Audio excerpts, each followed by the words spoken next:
Parati ko itong sinasabi sa mga tao eh. Oo, pwede niyong paligtasin to ng 2 taon. Pwedeng walang mangyari ng 2 taon, walang maging kaso. Pero pagkatapos ng 2 taon, kahit sino man ang maging pangulo natin, lalabas tong isyong to. Dahil ang perang yan, yung PhilHealth na pondo para pangkalusugan, kinuha nyo, nilagay nyo sa flood control. Yung flood control, ghost project, maraming namatay, maraming napinsala. Yung PDIC funds, kinuha nyo, nilagay nyo sa ghost project. Yung subway, na dapat matatapos sa 2028, napakaganda sana na proyekto to ng Pangulong Bongbong Marcos. Kinuha ninyo yung pondo, nag-iwang kayong kakarampot. Kung saan-saan nyo nilagay, flood control. Ngayon, extended na, lalagpas na ng 2028, hindi niya na yan makikita o ma-inaugurate ang proyektong yan. Naririnig natin, bilyon-bilyon ang delivery ng pera. Mismong si Saldico na chairman nila ng appropriations, si Speaker Romualdez nung nagsalita na si Saldico, isang grupo yan eh. Pero nabahala ako nung magsalita kaagad, ang naunang nagsalita dyan si Congressman Egay Erice. Ang sabi niya, ikaw din yung abogado ni First Lady nung kakasuhan si Glenn Chong doon sa disbarment. Diba? Nagsalita siya, nagkaroon ng press list tungkol doon, na siya yung abogado. Bakit ang abogado ng First Lady ang mag-initiate, ang magkakaroon ng complaint sa initiation proceedings? Pagkatapos si Congressman Jet Nisay naman, well, madami nagsasabi, I don't want to cast aspersion, ayoko na magsalita tungkol dyan, pero may sinasabi sila na contractor din siya. Pero ang point ko lang dito, doon pa lang sa umpisa, yung kay Kong Attorney Andre De Jesus, yun ang kabaha-bahala. Diba? Kung gagawa lang sana ng script, kung gagawa lang sana ng eksena, kumuha na lang ng ibang abogado. Na yung impeachment, totohanan. Yung impeachment, bigyan natin ng tamang proseso. Yung constitutionally mandated process. Huwag nating babuyin dahil ito'y sagrado. Sa ligang batas natin to at impeachment ng isang elected official. Panood ko po kayo sa isang balita na naere po June 2001. Ang bata-bata mo nun, Kong. Impeachment Bata din pa nun. naman ako, MJ. Bata pa. Oo. Hindi pa nga ako tapos. Until now, batang-bata pa rin. Sir, impeachment doon kay ERAP. Impeachment na naman ngayon kay PBBM. Anong tingin mo, sir? Deja vu ba? Oo, deja vu. Kasi talagang makikita mo yung sitwasyon noon na mga nakikita nating problema. Kasi at the time, di ba, corruption din yung naging main issue noon. And sa ngayon, nakikita natin. Pero ang katotohanan, mas malala sa ngayon. Ngayon lang natin naririnig kahit na yung mga nagsilbi na sa gobyerno, mga kabinete, ang mga kongresista na nagsilbi na dyan at hanggang ngayon nagsisilbi, no? Talagang nagugulat sila doon sa sinasabi nating sindikato ng korupsyon ng gobyerno, bilyon-bilyon yung usapan. Alam nyo kung babalik tanaw nyo yung panahon nung kay Pangulong Estrada, parang napag-usapan doon, if I'm not mistaken, mga 1 bilyong mahigit lang. And ang actual na, kasi di ba meron doon yung Muslim Youth Foundation, sinasabi lang Mueteng Money, tapos kasama dito yung tobacco excise tax. Yung tobacco excise tax, matawag 160 million. At yun, na-convict ang Pangulong Estrada dahil dyan sa kasong yan. Na at that time, nagkaroon naman ng pardon ang Pangulong Gloria Macapagal Arroyo kay Pangulong ERAP. Nung kay Pangulong GMA naman, nung panahon na siya naman ang kinasuhan, ang kaso was, nag-initial siya sa pondo ng PCSO na hindi naman siya kasama, no? Ang nandun lang sa ahensya, parang ang actual na pinag-usapang bondo is 360 million. And sinabi nga na yung dahil dun sa kanyang pirma, yun na, nagkakaso na.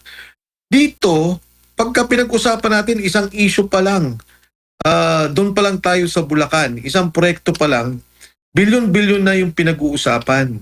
Kaya nakakagulat na kung titingnan mo yung diversion ng funds, yung PhilHealth, yung binanggit, magkano ba yun? Dapat 89 billion na transfer 60 billion. Saan inilipat? Yung 60 billion inilipat sa unprogrammed funds na ginamit din sa flood control.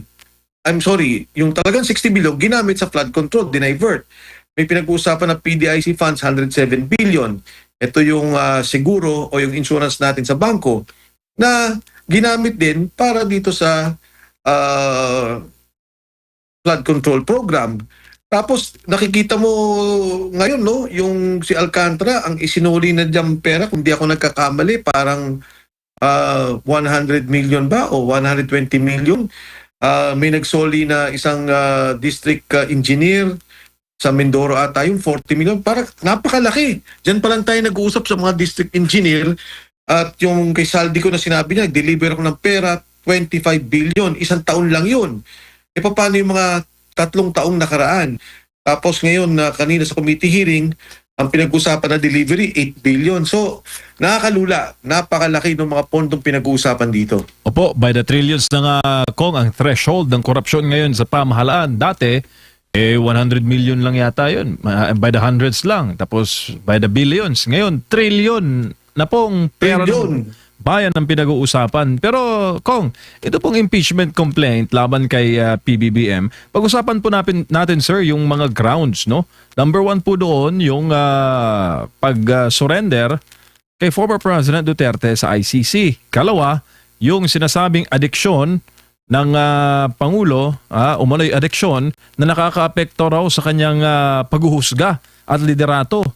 Kabilang din po doon sa grounds yung unprogrammable appropriations sa budget, yung insertion sa flood control, at yung ICI na ginawa umano para pagtakpan yung kanyang mga sangkot. Sa inyo pong karanasan sa House of Representatives, ito bang grounds na ito ay mabigat to impeach the President, sir?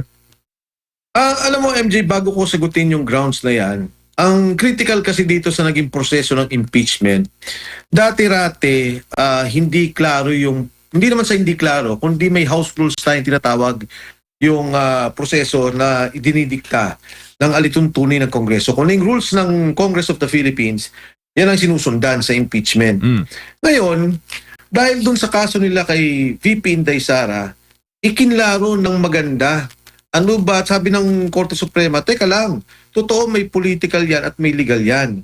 Pero yung constitutional mandate ng impeachment at sinasabing pahalagahan natin ang prosesong to, wag nating babuyin, wag nating sirain, inilinaw yan ng Korte Suprema. Kaya kung minsan, may mga dati, di ba, may magpa-file, ang sinasabi nila, impeach me. Anong isabihin? Para bang nagpa-file ka ng impeachment para ma-disbar mo na yung 1 taon, kasi isang beses lang 1 taon ang pwede mag-file ng impeachment. Ngayon, maganda yung mga binanggit mong kaso. Ano yung binanggit mo? Yung ICC kidnapping. Totoo yan. Yan ay isang pag-violate sa ating constitution na hindi mo sinundan yung proseso ng batas. Maging yung proseso ng ICC. Diba? Yung sinasabi nila, kahit naman doon sa agreement o yung treaty na ginawa ng ICC, sabi nila, susundan namin yung lokal na proseso ng isang bansa na miyembro. So, yung pagkakadakip kay Duterte, dapat yun, di ba, dumaan dapat sa proseso ng korte, nagkaroon ng warrant of arrest, kesa siya inilipad. Ang nangyari nga, ang lumalabas, parang ikunulong na siya doon sa Villamor, tapos hinintay talaga na lumabas yung warrant. Kung papansin mo, tagal nila bago na kinuha ang Pangulong Duterte. So that's one. Number 2, binanggit yun sa drug addiction. Klaro din yan kasi siyempre ang isang Pangulo, lalo tigit na meron tayong mga kinabibilangan na mga sitwasyon na maaaring delikado sa ating bansa. Katulad ng West Philippine Sea, maaaring magkagera tayo dyan. Isang maling desisyon, isang maling salita ng isang presidente, problema na yan. At saka siyempre, yung pagpapatakbo ng gobyerno. Yung sinasabi nating mga korupsyon na nakikita natin sa ngayon, di ba sabi nga ni Amy Marcos nung magsalita siya, kaya nagkagulo-gulo, kaya nagkaganito yung budget, kaya ganito yung korupsyon kasi wala na sa tamang isip. So, that is also a betrayal of public trust. Nabanggit mo yung diversion ng budget. Tama ba na i-file din ata yun? Hindi ko pa nakita yung eksaktong i-file ni Attorney Andre De Jesus na in-endorse ni Congressman Nisay, pero itong mga bagay na ito kasi lumalabas na issue. Talaga namang napag-uusapan na ito eh. Lumabas na Senator Amy, lumabas na yung sinasabing kidnapping, lumabas na yung diversion ng budget at korupsyon. Ang importante, yung bang ginawa mong impeachment case, tama sa forma, yan ang requirement ng komite, form and substance.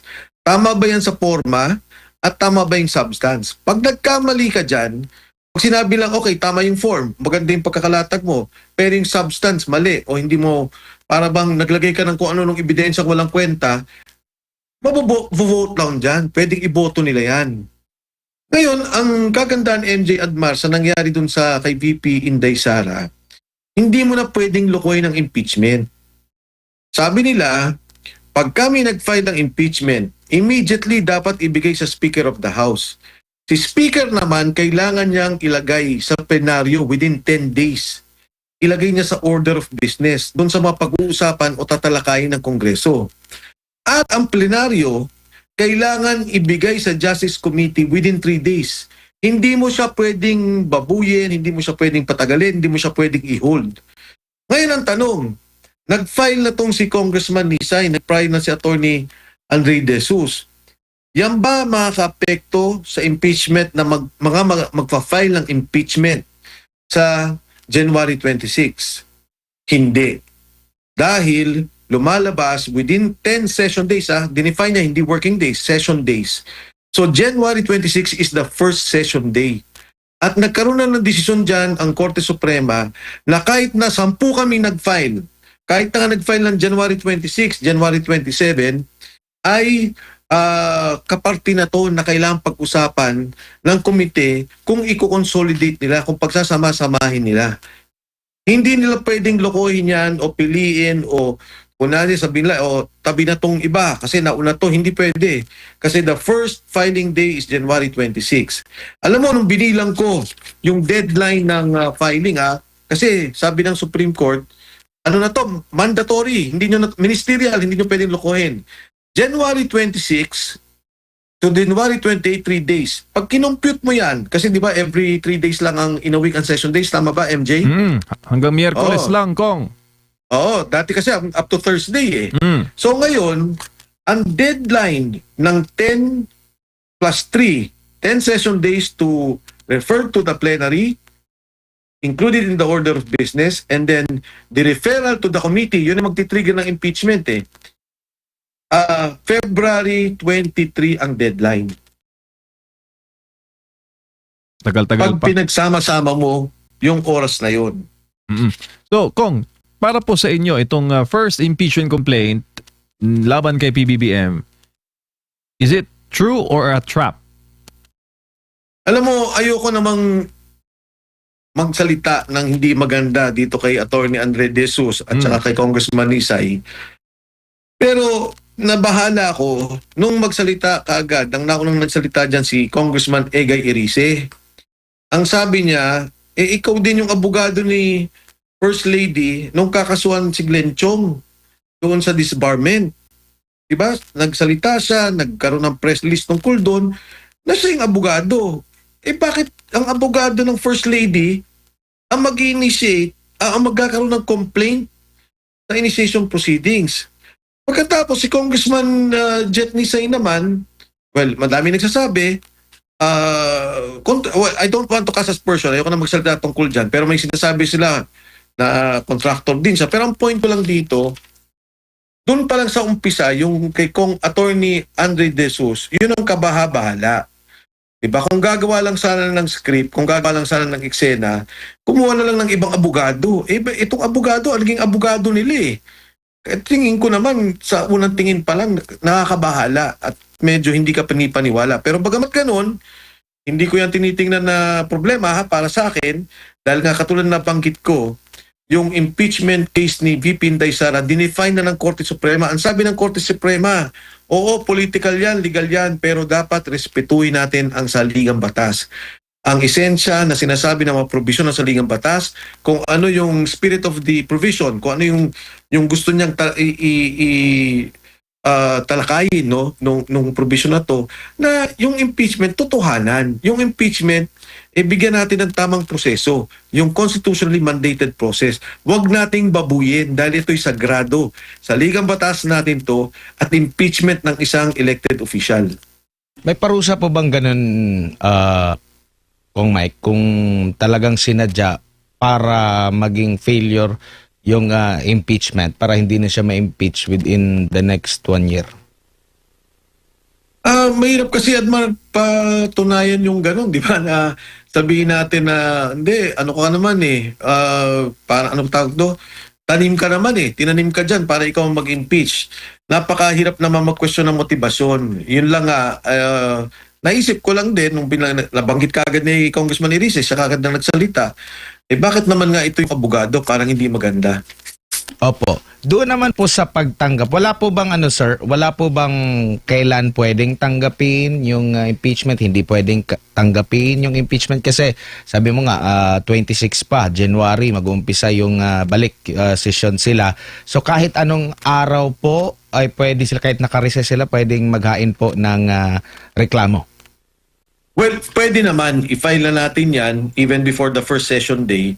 Pero yun nga, Admar, kung titingnan ko yung naging bilang batay dun sa saligang batas, kahit na nga 27, 28 ka mag-file January 26, 27, 28 Pero para maging safe na lang, sige na, gawin na natin before para lahat tayo on the first day, pasok tayo doon sa unang araw session day na nakapag-file ng impeachment. Dahil nga sa takot din ng marami, kasi katulad nung Admar, MJ, maganda tong dahil yung kay Pangulong Estrada nung impeachment na yon, nung una i-final yun, may endorsement. Hindi pinag-usapan sa committee ng mga matagal din, siguro umabot ng 1 buwan. Pagkatapos, nagkaroon na lang ng individual kasi dalawa ang proseso ng impeachment. Number 1, papasok yan sa komite, pag-uusapan. Pwede nga ang komite talunin, no? Sabihin ng komite, hindi, wala yan. Pagdating ng plenaryo, pag nagkaroon ng 1/3 votes, impeach na ang presidente. Ang pangalawang proseso, which ginawa nila kay Inday Sara, pinapirma na nila yung mga tao, ito na yung complaint, at umabot ata sa 250 na mga complainants. Ang kailangan na requirement, if I'm not mistaken, is about 120 signatories. Tapos, nung pinirma na nila yon, inakit na sa Senado. Ang sabi ng Korte Suprema, hindi pwedeng ganun. Kailangan bigyan nyo ng pagkakataon yung tao na idepensa yung sarili niya at ipaliwanag niya ano yung charges of impeachment.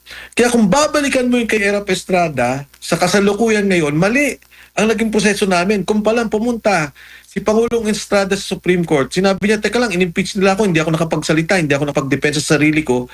Maaring iba naging desisyon ng Korte Suprema. So, talagang yung nangyari kay VP Inday Sara na nagkaroon ng mga petisyon sa Supreme Court, nagkaroon ng mga paglilinaw, napakaganda ngayon ng sinabi nila na talagang, oo, sige, politika yan, sige, may mga legal na batayan, pero higit sa lahat, yung proseso ng ating saligang batas, sundan natin. Natanong ko po yun, sir, kasi di ba meron ding gusto na naghain ng reklamo din, impeachment din.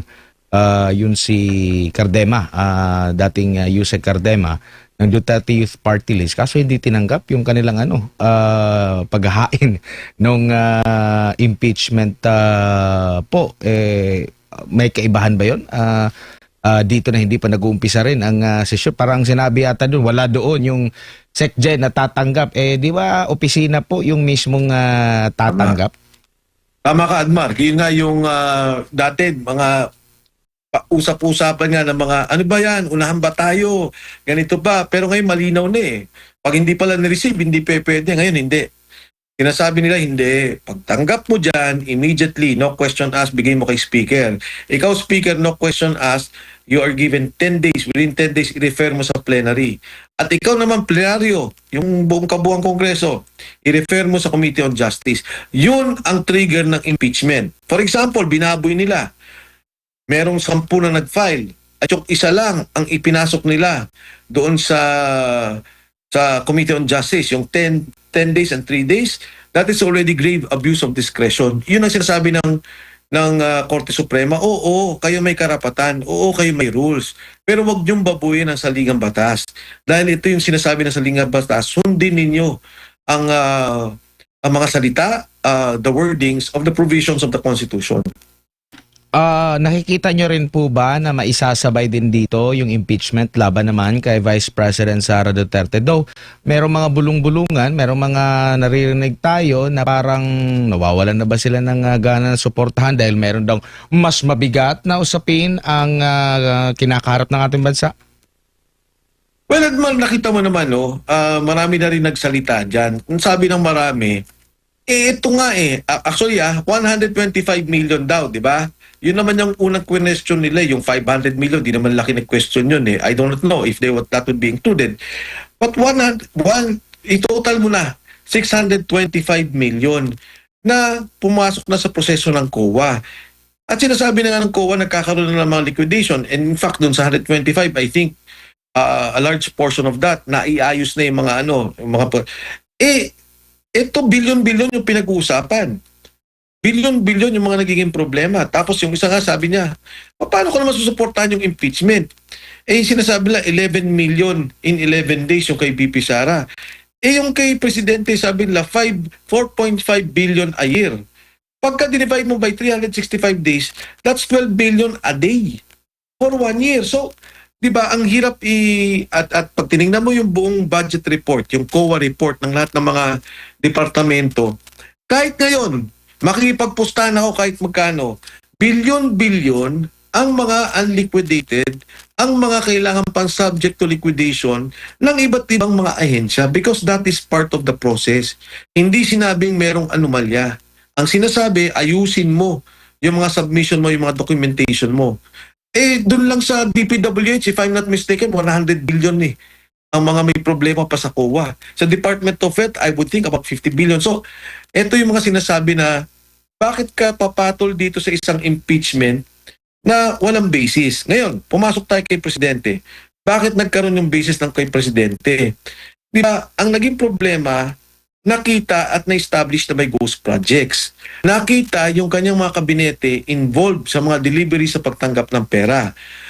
Yung mismong pondo, wag na natin sabihin mga chismisan, yung 60 billion ng PhilHealth, yung 107 billion ng PDIC, hindi pa nga decided to ng Supreme Court. Pero yung PhilHealth sinabi na, wag niyong galawin.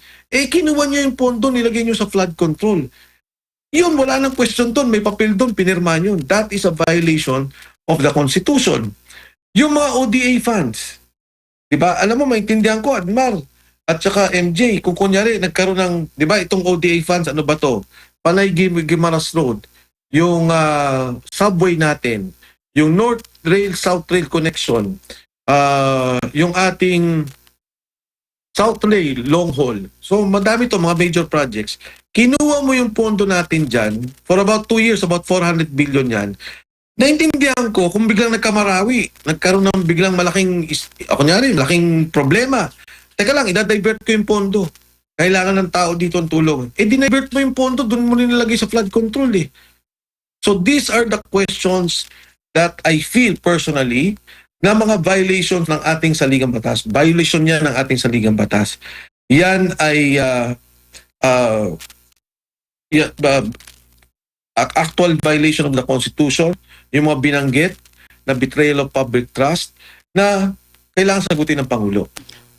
Kasama pala doon sa kanilang rason sa paghahain ng impeachment yung bigo raw na i-veto ni Marcos Jr. yung unprogrammed appropriation and other unconstitutional provision sa GAA since 2023 2023, 2024, 2025 at 2026. Now, lipat po ako dito po sa usapin naman na kinakaharap ni Congressman Leviste bilang bihasa rin po siguro sa prangkisa, Kong Mike. Alam niyo naman, noong kasagsagan ng pandemya, kabilang sa mga maiinit na usapin during that time is yung prangkisa. At after ng pandemya, prangkisa rin yun. Yung sa amin yata yung prangkisa. Pero ito'y prangkisa naman po dito sa sinasabi naman ni Congressman Boying Rimulya, dito sa ibinigay daw kay, hindi lang daw, ibinigay talaga dito sa kumpanya ni Congressman Leviste. Pero merong paglilinaw si Congressman Leviste na yung ibinenta niya na shares papuntang Meralco, wala naman daw po yung prangkisa. And yung sinasabing may prangkisa na kumpanya niya, since 2022, hindi raw po nag-operate kasi hindi naman daw po siya binigyan ng mga karagdagan pa na mga permits. And sinasabi sa franchise nila na 2 years na walang paggalaw or hindi nag-ooperate, automatic mare-revoke yung franchise. So, Sa panayam namin sa kanya last time, ang sabi niya, revoke na.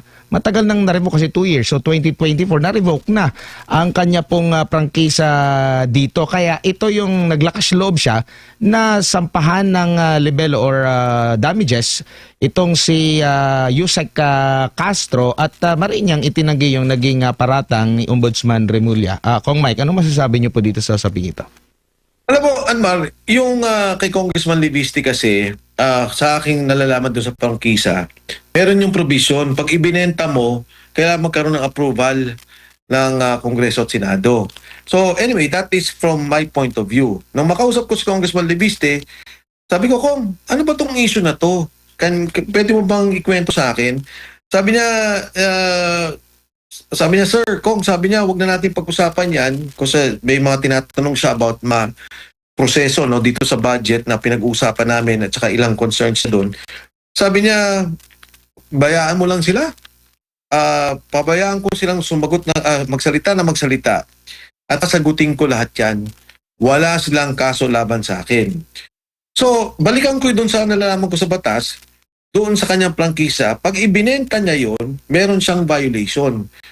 Sinabi ng Meralco, hindi naman nila binili yung prangkisa. Sinabi niya, hindi niya pinenta yung prangkisa. So ano yung kaso niya na sinasabi lang kaso niya? Pero ang malinaw dito, nung magsalita na tong si Congressman Leon Leviste, doon lang nila kinakasuhan. Doon lang nagkakaroon ng pagdiin. Alam mo, yan yung mahirap kasi di ba kung papansinin mo yung bata, wala namang sinabing mali yung bata Ang sinabi lang ni Congressman Leon Leviste, meron akong Cabral files. Meron dito mga unprogrammed funds. Meron ditong 8 billion na ginamit ng Office of the President. Meron ditong mga congressman na gumamit ng pondo. Alam mo, nagtataka ko, Odmar, tsaka MJ, nung araw, pagka may pondo sa distrito mo, sikat ka.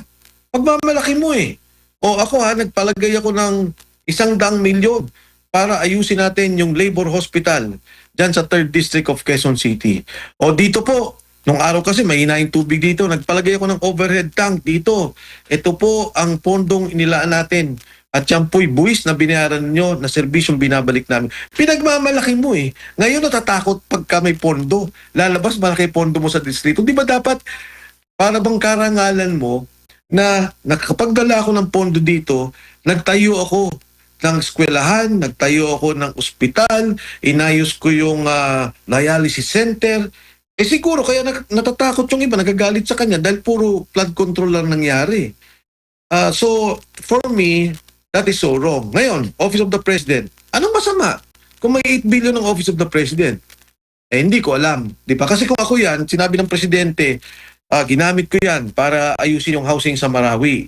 Ginamit ko yan para yung irigasyon, ilagay ko rito dahil yung mga magsasaka nagugutom. Hindi ko alam. Siguro yung 8 billion, puro kalokohan din ang nangyari. Kaya parang sila nagagalit sa isang dokumentong legal, sa isang dokumentong hawak ng DPWH, at sa isang dokumento na nagpapakita ng infrastrukturang programa, infrastructure program ng ating gobyerno. Biglang lahat natatakot sa isang opisyal na dokumento. At doon ako nagugulat na nagagalit sila kay Congressman Leviste na wala namang ginagawa at sinasabi, kundi sinasabi lang yung totoo at yung hawak ng dokumento. Opo. Dati pa nga, proud na proud, nakatarpaulin pa Kong through the initiative. Di ba? May mga ganyan, mas malaki pa nga yung mukha. Ngayon, parang ano na nila, parang minamasama na nila. Pero dito tayo sa iba pang usapin na Kong, nasaan na ba si Sergeant Guteza? Kasi meron ng show cause order sa kanya kay former Congressman Zaldico at dito po kay Guteza. Meron po ba kayong alam, Congressman Mike? Alam mo, Admar, sa ngayon, wala pa ako nakukuhang impormasyon tungkol dyan, pero nakita ko kasi nandun siya sa imbitasyon ng Senado sa Blue Ribbon Committee. Maganda yan. Kasi pagka nagkaroon na ng subpoena at gumalaw na ang Senate Sergeant at Arms, talagang marirecover siya. Sigurado ko. Siguro, pagka talagang may problema, pwedeng mismo ang Senado gumawa ng writ of amparo, mag-file sa korte para ilabas kung nasaan man si Guteza. Malaking hakbang yan. In fact, kung magkaroon lang ng contempt order sila, talagang ipahanap nila o paaresto si Sergeant Guteza, ako'y may tiwala na makikita ito ng Senate Sergeant at Arms. Opo, nakamonitor po ba kayo sa naging Blue Ribbon hearing kanina at ano po ang nakita ninyong magandang kahinatnan doon sa muling pagbuhay? Akala ko nga tapos na kasi nabanggit yun ni Senator Erwin Tulfo, nagagawa na ng committee report tapos biglang balik ulit dito sa Senate Blue Ribbon investigation, Kong Mike. Alam mo, hindi ko nakita pa yung buo. May mga snippets ako na nakikita. Pero parang ang klaro sa akin dito, may 3 tao na involved sa bigayan sa Pangulo at paggagawa ng pondo order para mailabas yung pondo. Ang 3 tumatanggap at nagdi-deliver ng pera ay si Yusek Jojo Cadiz na lumabas na sa issue na yan, si Yusek Traigib Olaybar, at saka si Yusek Adrian Bersamin. Makikita mo lumabas yan sa affidavit ni Bernardo, pinag-usapan ni Senator Ping Lacson nung kasi mag-privilege speech. Nagsalita rin si Saldico, yung doon sa kay Yusek Jojo Cadiz. So parating lumalabas yung pangalan ng 3 to. Kaugnay dito sa 3 to, ang 2 tao na talagang nakatutok pa dito ay si Secretary Amina Pangandaman at saka si Executive Secretary Lucas Bersamin. Bakit? Kasi 'di ba, ang pinag-usapan nila kanina yung delivery ng 8 billion. Saan ba nang galing 'yon? Sabi ni Saldico, "Oy, tumanggap ka ng 25 billion. Ako nagdala sa iyo." Ang sabi ni Senator Ping Lacson, "Saldico, mali ang sinasabi mo. Hindi ikaw ang nagdala. Ang nagdala ng pera ay si Yusek Bernardo. At ito ay kinuha ni Traigib Olaybar at ni Adrian Bersamin." Sabi na, di ba, yung 8 billion, which represents 16%, if I'm not mistaken, 15% of 50 billion. Parang ganyan yung pinag-usapan. Tapos sinabi nun ni Bernardo, at sinabi din I'm not sure kung nabanggit ni Congressman Saldico, yung 30 billion ang nag-handle si Manny Bunuan. So of the 100 billion, 50 billion ang nakay Yusek Bernardo, 30 billion ang nasa kay Secretary Manny Bunuan. So, bakit nagkaroon una ng 100 billion? Sino ang nag-exert ng pondong yan? Mangyayari lang yan sa kalaman ni E.S. Bersamin at ni Secretary Pangandaman. Paglabas ng pera, pumunta kay Bernardo. Siya ngayon ang nag-deliver kung ano yung kickback. Ang sinasabi, 8 billion. Ang pinagdaanan, si Traigib Olaybar at si Adrian Bersamin. Ito ang dapat idugtong-dugtong. Doon sa kaninang hearing, of course, hindi ko nakita yung kabuuan, pero narinig ko na yung mga pinagsasabi, yung affidavit nila dati nila Yusek Bernardo, at narinig ko na rin yung mga binabanggit ni Saldico. Madudugtong-dugtong mo na ito palang 3 to tumatanggap ng pera, may 2 taong nasa likod. Iba pa yung kay Secretary Manny Bunuan. Diyan na lang sila mag-focus. Makikita nila sino ang nag-insert ng pondo, paano nangyari yung kickback, at nasaan yung delivery. Pinag-usapan kanina yung Tamarin. Yan daw ang delivery point. Yan, importante ang lugar na yan. Ano ang kinalaman ng lugar na to sa lahat ng perang pinag-uusapan natin? Opo, and yung sa usaping Cabral files din naman, bakit kaya hindi nila binusisi? Kasi additional information din yon na mapapalalim pa. Pero sa pagkakaalam natin na Kong Mike, maraming mga nababahala talaga dito Parang maraming mga forces na humahadlang. As per ano na rin natin kay Congressman Leandro Leviste, na pumipigil at natatakot maraming mga pahaging dito. Kaya nga kailangan na may tulong ito mula mismo sa government. Kung ito nga ba legit, bubusisiin lang din naman, isasama sa mga investigation. Di ko lang alam kung sa Kamara mabubuksan ba ito, considering meron na ring naghain ng resolusyon para ito ay maimbestigahan. Alam mo, Admar, para sa akin, wala na tayong aasahan sa script ng gobyerno.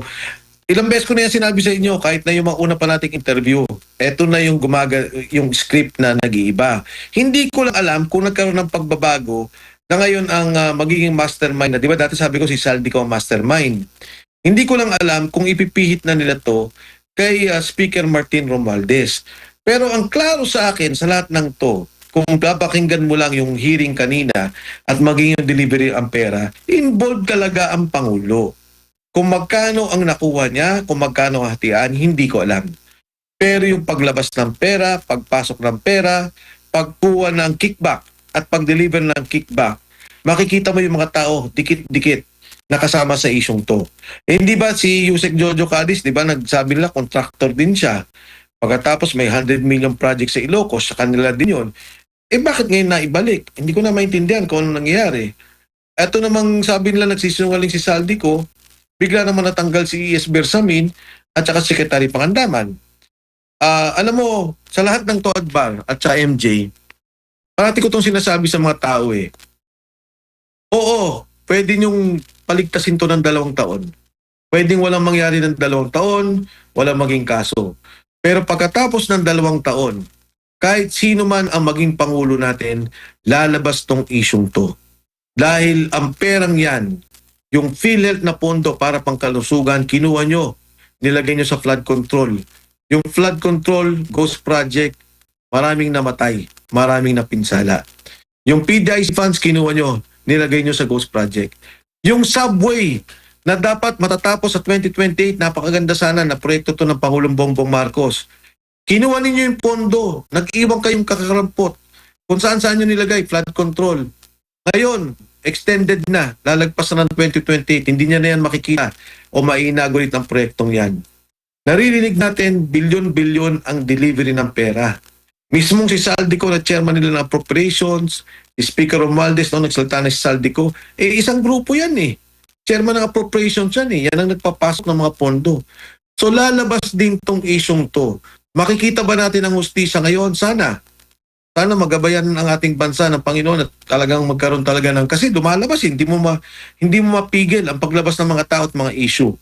Pero sa huli, kung mapigilan man nila, 2 taon lang, lalabas ang kabuuang katotohanan at lahat ng tao dito na may sangkot at may kinalaman, palagay ko naman magbabayad sa batas, magbabayad sa hustisya.